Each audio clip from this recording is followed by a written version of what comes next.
Me fala uma coisa, você, a primeira vez que a galera te viu foi aquela vez no Jô, Sim. quando tudo aconteceu. Mas como é que foi antes disso? Como é que você chegou ali? Eu, na verdade, eu nunca quis ser ator. Eu nunca quis ser artista. Não era uma coisa que passava pela minha cabeça. Mas, olhando hoje, era óbvio que eu queria ser ator e queria ser artista. Mas é que eu não tinha... Você não sabia o que queria? Eu sempre fiz teatro na escola, sempre fiz... fazia peças na escola. Eu sempre fui muito falante, aparecido. Expansivo. Sempre gostei muito de contar história, muito expansivo. Na minha infância toda, na adolescência inteira. Então, eu sempre fui essa pessoa. E mesmo depois que terminou a escola, eu ainda fazia uns cursos de teatro. Mas eu não falava assim, eu quero fazer esse curso, que daí eu vou me profissionalizar, e aí eu vou... Eu fazia porque ali eu me sentia muito bem. É lógico, eu tinha uma cabeça mais aberta nesse sentido, assim. Eu venho de uma coisa muito tradicionalzinha, quadradinha, Faria Limer. Então, eu olhava aquele grupo de teatro e pensava, nossa, que lugar é esse? Que ótimo tá aqui. Eu posso trabalhar de camiseta? De chinelo, né? Eu posso trabalhar sem camiseta. E aí, mas mesmo assim, eu me formei na escola e fui fazer faculdade de administração. Que é muito aquela faculdade que quem não sabe muito o que é da vida, faz porque, no fim das contas, serve para alguma coisa. Sim, engloba muitas coisas aí. E eu estava adorando a faculdade, inclusive. Eu estava indo muito bem. Eu odiava matemática, por exemplo, na escola. E na faculdade tinha lá dados, estatísticas. Eu gostava daquilo. Contabilidade, eu achava aquilo meio interessante. Mas eu estava meio fadado a ser o engraçado do trabalho. Aquele cara que na festa de Natal ia fazer umas piadocas, ia subir E a galera mesa. aqui assim, chegou o Fábio. O tiozão do O pavê. tiozão total. Eu seria essa pessoa que daí um dia iria na empresa, um artista, e o pessoal fala, cara, o Fábio também é muito engraçado, sabe? Ele imita aqui, ó, ele imita, exatamente. Então eu ia ser essa pessoa. E na faculdade, na SPM, eu tava sendo já essa pessoa. Porque eu ficava nos intervalos fazendo piada pra todo mundo, eu narrava jogos como o Paulo Bonfá e o Bianchi faziam, que eu era muito fã, sou fã, mas naquela época eu era fã do Rock Bola, então eu narrava os jogos da faculdade, como eles narravam, da MTV, sacaneando né? as pessoas. Da MTV. Eu imitava, fazia umas imitações de Paulo Maluf, olha só. E uma pena que eu perdi isso, eu não sei mais imitar as pessoas. Eu adoraria imitar, sei lá, fazer um Alexandre Frota, fazer alguma coisa assim. Ia agregar, né? Me ajudava ali a fazer uma Zé Graça com o povo.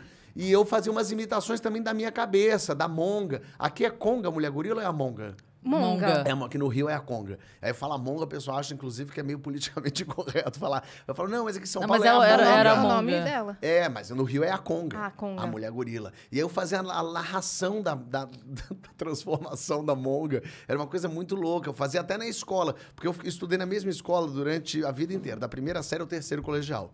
E no meio do terceiro, no Nossa Senhora do Morumbi. Que eu amo esse nome Nossa Senhora do Morumbi, porque Nossa Senhora tem tanto lugar pra ir, mas ela foi ao Morumbi. Porque ela sentiu que o Morumbi tava precisando dela. Morumbi tem uma Nossa Senhora só dele. Ela falou, será que eu tão vou longe que tem uma Nossa Senhora será só que eu pra vou pra isso? Eritreia salvar o pessoal? Não, eu vou ao Morumbi. Abençoar aqueles branquinhos, héteros, cis, todos riquinhos que estão na escola. E aí a Nossa Senhora do Morumbi, eu estudei lá, que era uma escola muito legal, de verdade.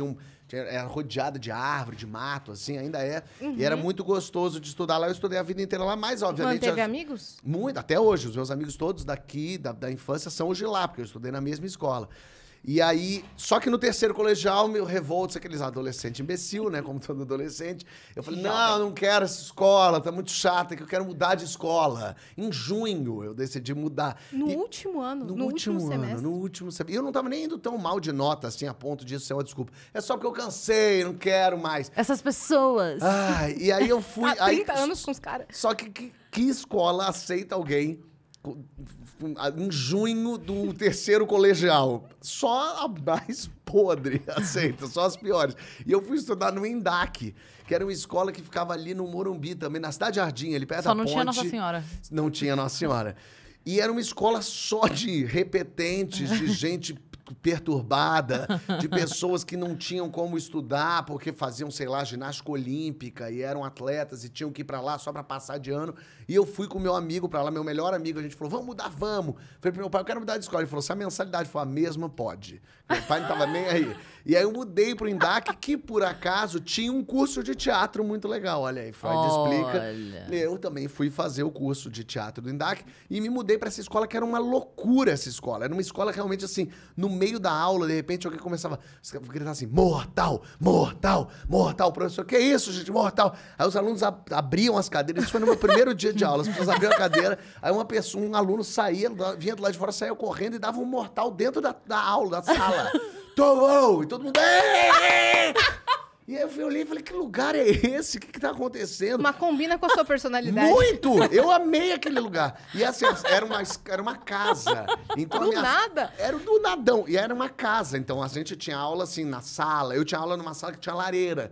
E aí um dia o professor de química distribuiu as provas corrigidas. Todo mundo, a gente não quer nem saber. Jogou na lareira e atirou fogo nas provas. O professor ficou muito bravo.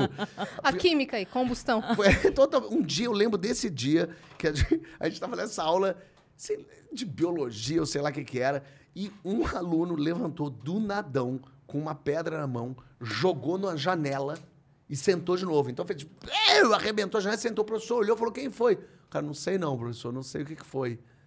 E eu olhei e falei, que louco. Só tinha doido? Só tinha doido. Tinha um cara que tinha caído um poste na cabeça dele e ele tinha um dreno, então ele não conseguia acompanhar a aula. Ele era o mais inteligente, ele não conseguia escrever, então tinha uma pessoa que ficava do lado dele escrevendo a matéria pra ele, e o pessoal, e o poste, se não me engano, quem derrubou na cabeça dele foi um menino que jogou a pedra na janela. Era um caos, tinha um cara adepto ao vampirismo. Ele ia vestido de capota preta, com a cara toda branca, um cabelão grande, assim. Ele era adepto, ele acreditava no vampirismo. Não sei nem o que isso quer dizer exatamente. Eu acho que só deram o crédito de rolê aleatório pro Ronaldinho Gaúcho porque não conheceu a tua sala de aula. Meu Deus. Cara, era muito... Porque você Parece ia ganhar. muito que você tá inventando. Muito. E o que eu fazia nessa confusão? Eu narrava a Monga, a mulher gorila. No meio da aula do professor de matemática. Com certeza a diretoria analisou o currículo dele. Falou, dá. Esse aqui sim, se encaixa aqui E na... eu fazia assim, pelo menos uma vez por semana, daqui a pouco eu fazia aquela narração, aquela locução. Eu fazia, durante o dia, ela é uma linda donzela, jovem e gentil. Mas quando a luz do sol se extingue, ela vira a monga. Aí eu fazia... Calma, monga! Peguem 1 quilo de alimento não perecível e fuja para as colinas. Eu fazia isso no meio da aula, aos berros. E as pessoas amavam isso e achavam muito louco. E eu lembro de um dia que a diretora bateu na sala de aula e abriu a porta e falou, Fábio, tudo bem? Desculpa atrapalhar a aula, gente. É que o MEC tá vindo aqui para fazer a avaliação. Você pode só hoje não fazer a monga? E eu falei, posso, Falou claro. Pro menino, não joga pedra hoje, por favor. Não vem de vampiro. E o melhor foi que daí, eu falei, tudo bem. Todo mundo achando muita graça. Aí deu umas 2 horas, ela abriu e falou, eles já foram, se quiser fazer, pode. Essa era a loucura. A diretora não queria que eu fizesse a monga naquele dia. Então essa foi uma escola... Não, mas até eles irem embora. Até Depois eles irem pode. embora. Isso eu achei Tranquilo. muito bacana da parte dela. Aí você se formou ali, foram só 6 meses. Foram só 6 meses de muita diversão. A gente ia, eu e esse outro menino, a gente ia na recepção, a gente falava, oi, eu queria... E a gente ficava parado assim, os dois, e a recepcionista falava, o quê? O que foi? A gente... O que foi? E a gente ficava 1 minuto parado na posição e seguia depois e falava com ela. E ela não entendia nada o que era aquilo. A gente ria muito. A gente era imbecil, lógico. O jovem TikToker tá fazendo dinheiro com isso. Tá vendo? E eu naquela época, nada. Só criando Que falta nos só fez no risadas. celular. E aí eu me formei nesse troço.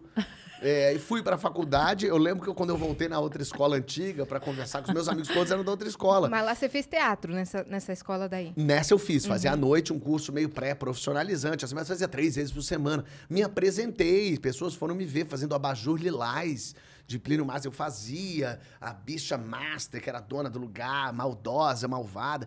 E é uma coisa muito louca, porque eu não sei por... é lógico, é porque eu era ator e não sabia.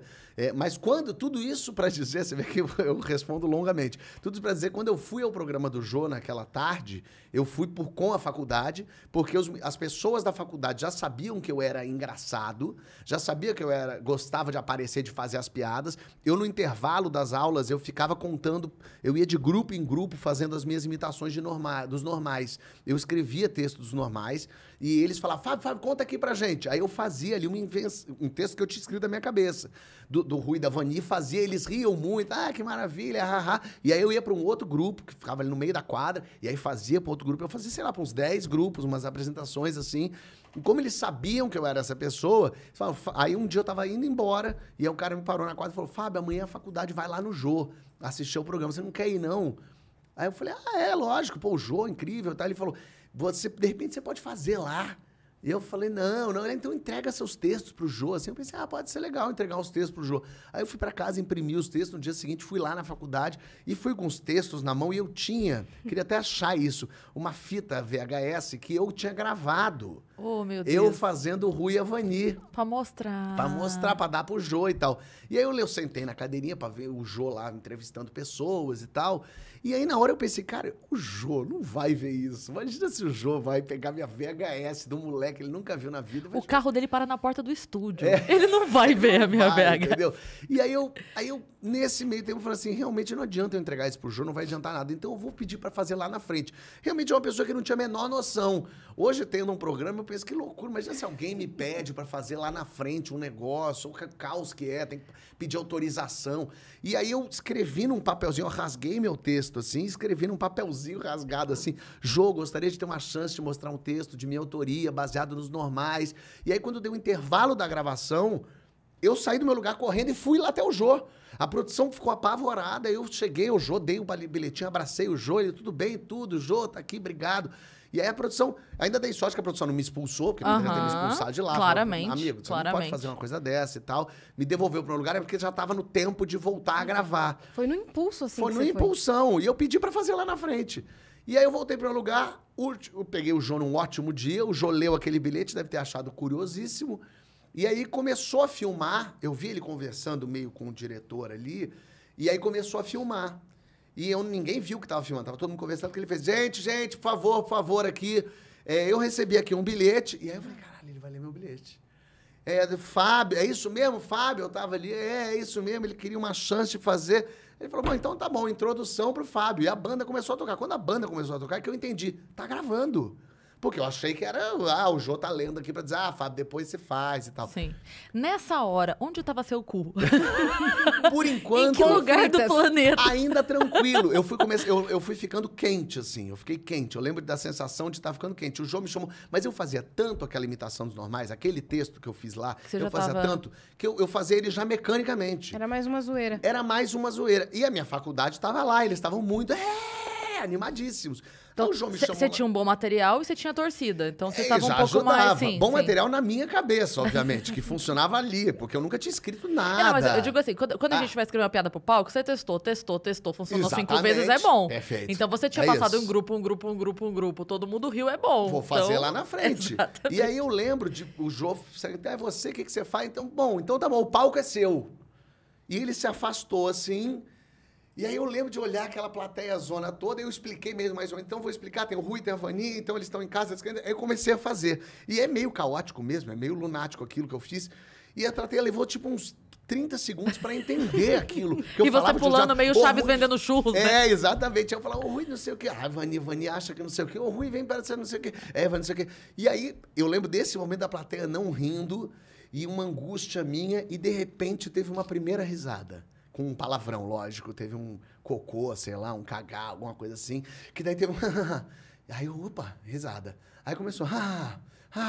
Aí começaram a rir. E começaram a rir de cada piada que eu fazia. Eu fazia uma piada, ria. Fazia uma piada, ria. Aí o Bira riu. Aí acabou. Aí eu olhei pro lado, o Jô tava rindo. Aí carimbou, né? E aí, aí eu lembro assim, eu tava tão louco fazendo... que eu lembro dessa imagem assim, eu fora de mim, me assistindo, eu me vendo fazer aquilo, eu olhando a plateia rindo, e aí eu lembro nesse momento a ficha caindo finalmente, para usar essa expressão do século XII a.C. A ficha caiu, ali eu olhei e falei, entendi, É isso que eu quero fazer da vida. As pessoas rirem. Eu quero fazer as pessoas darem risada. Eu sei fazer isso. E é assim que eu me sinto inteiro. Então, eu nem pensei, eu quero ser ator. Eu pensei, eu quero fazer os outros rirem. E aí terminou, todo mundo riu. O Jô veio, que coragem, você vai pra lá pro teu lugar e tal. Porque noção não tem, né? mas Parabéns pela coragem. Isso eu gravei em junho. E aí eu gravei... Eu gravei em junho de 2002. Aí eu saí de lá, imediatamente liguei pra minha tia no Rio e falei, tô indo pro Rio ser ator. Ela, como assim? O que é isso? Porque a família da minha mãe é do Rio. Eu sou carioca, a família da minha mãe toda é do Rio. E aí eu falei, tô indo pra aí. Eu já vi 2 escolas, eu vi a CAL na internet, a Casa das Artes Laranjeiras, de formação de ator, e vi uma faculdade de cinema e eu tô indo pro Rio. Ela, mas você falou com seus pais já? Eu falei, não. Ela falou, meu Deus, mas você não pode fazer, vai parecer que eu que tô falando pra você vir pra cá. Eu falei, não, eu tô indo, eu vou arranjar uma casa. E aí minha tia falou, não, você vai morar aqui comigo, eu vou dar um jeito aqui. Eu falei, não, mas não precisa, não, claro que você vai morar aqui, mas fala primeiro com seus pais. E aí eu fui avisando as pessoas, eu deixei meus pais por último, e foi muito curioso, porque esse meu jeito de ser, de fazer teatro, de ser engraçado, de narrar coisa, de fazer amonga, meus pais não faziam a menor ideia disso. Então, quando eu falei pra eles... Em casa você não era assim. Não, eles tomaram um susto. É como se agora a Cris, amanhã, falasse pra você, então, eu vou virar veterinária, tô indo embora. Aí você vai falar, mas da onde? Não, eu tenho uma clínica há 8 anos. Há 8 anos eu cuido de cavalos, eu castro boi. Aí você, caralho, como assim? Então, meu então pai... foi até bom você tocar nesse assunto. E aí meu pai, eu lembro, meus pais eram separados, ainda são, e aí eu fui falar primeiro com meu pai, e aí eu falei, eu vou fazer pra você o que eu fiz no Jô. E aí eu imitei, fiz os normais pra ele. E eu lembro dele falando assim, ele falou, olha, eu não sei se isso é bom ou ruim, eu sei que isso é igual ao que eu vejo na TV. Então, eu acho que você tem que fazer isso que você quer mesmo. Nossa, que incrível. Ele falou, agora é a hora, vai, você tem 18 anos, erra, qualquer coisa você volta. E aí eu fui falar com a minha mãe, que também tomou o maior susto da vida dela, falou, como assim? E aí eu imitei também pra ela. Eu falei, é isso que eu quero ser ator. Ela falou, mas você vai fazer o que com a faculdade? Vai trancar? Eu falei, não, eu vou abandonar, eu vou embora da faculdade. Não, mas é bom ter, eu lembro das minhas tias falando, não, mas não é melhor de repente, porque lógico, você não incentiva nenhum jovem a ir embora e largar tudo. Você É fala, bom ter um plano B. Não, vou ter um plano B. Eu falei, não, vocês não estão entendendo. E, assim, eu entendia que eu estava na minha razão, mas eles também estavam na deles de falar assim, mas tranca. Eu falei, não, eu nunca mais vou voltar para cá. Eu já achei o que eu quero fazer e é isso. E aí isso foi em junho. Aí eu me mudei para o Rio, aí tirei julho de férias, viajei com os amigos, só fazia despedida, todo dia tinha despedidas. Isso era aqui. que ano? Nossa, 2002. 2002. E aí- Junho te dá umas loucuras, né? Em junho é a coisa que... Menino, vamos sempre tomar cuidado com esse mês, tá? Junho o sol tá em É gêmeos. o seu aniversário, né? Meu aniversário é 1 de julho. Então, é o seu inferno astral. Ah, pode ser. Mas Então. foi meu céu astral. E aí aí em agosto, eu lembro de... Na verdade, o meu mês é agosto. Depois eu vou explicar pra vocês. Tá. Aí eu louco, fui né? pra agosto, eu fui pro Rio, eu cheguei no domingo à noite, eu fui de carro, levando minhas tralhas todas. Aí eu cheguei lá domingo pra segunda, eu cheguei na segunda-feira, tipo dia 5 de agosto lá. E já tinha aula no primeiro dia de aula de faculdade e da CAL. Na quinta-feira, passou o Jô. O Jô que eu gravei lá em junho não passava. E eu ligava pra Globo, vai ter, não vai ter? Ó, Fábio, é um programa gravado, a gente não sabe. E eu não sabia nem se a minha parte é o ar. Porque eles podiam cortar. Ele podia ter adorado, mas não cabe no programa. E eles, depois de eu ter ligado 30 vezes, também falaram, tira esse moleque. E aí foi ao ar, na quinta-feira, passou. E o Jô era o YouTube da época. Todo mundo via no Jô as coisas. Melhores do mundo estão aí pra dizer, né? Perfeito, Sim. o Diogo Portugal. E aí, no dia seguinte, as pessoas... Caralho, todo mundo viu. Eu cheguei na casa, as pessoas... Cara, o que foi aquilo outro? Que coisa doida. O que era aquilo? Que maluquice, que legal. E aí, na segunda-feira seguinte... Ou seja, eu cheguei numa segunda, quinta passou no Jô, na segunda seguinte a Globo me ligou. Fábio, a gente viu você no Jô, a gente queria que você viesse aqui fazer um cadastro. Você pode vir aqui agora, hoje? E eu morava do lado da Globo, porque eu morava no Jardim Botânico. Eu falei, tá bom, vou.